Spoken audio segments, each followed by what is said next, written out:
Each and every कहने के लिए तो ये लगता है कि बहुत इजी होगा, बहुत आसान होगा समझने के लिए, but there is a slight difference in between each and every.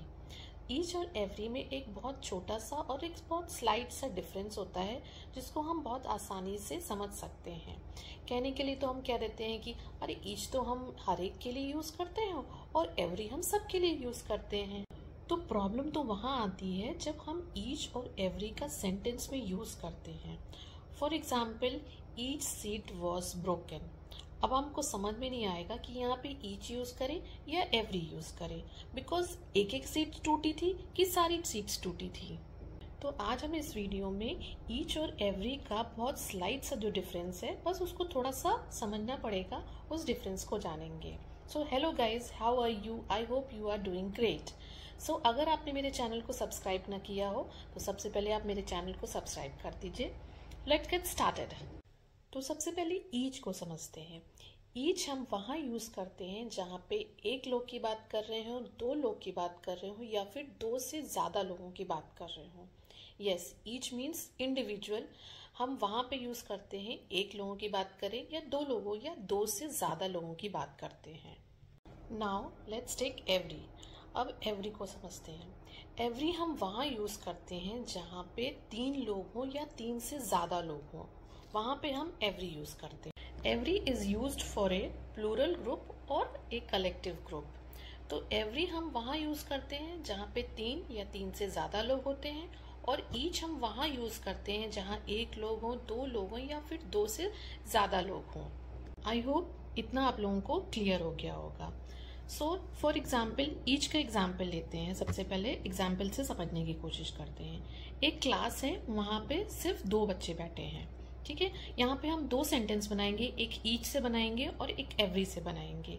First one is each child has a toy, second is every child has a toy. यहाँ पे सिर्फ दो बच्चे बैठे हैं, तो which sentence is correct? Each child has a toy और every child has a toy? Obviously each child has a toy, ये वाला सेंटेंस करेक्ट होगा। Every child has a toy ये गलत हो जाएगा। I hope this much is clear. It's very simple. Let's see. Each is used where we have two or more than two.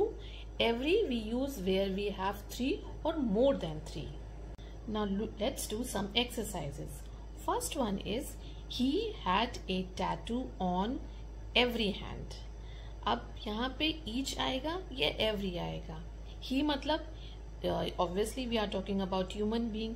ही एक human being human. ह्यूमन बीइंग के दो हाथ होते हैं, तो उसके लेफ्ट हैंड में भी टैटू है और उसके राइट हैंड में भी टैटू है।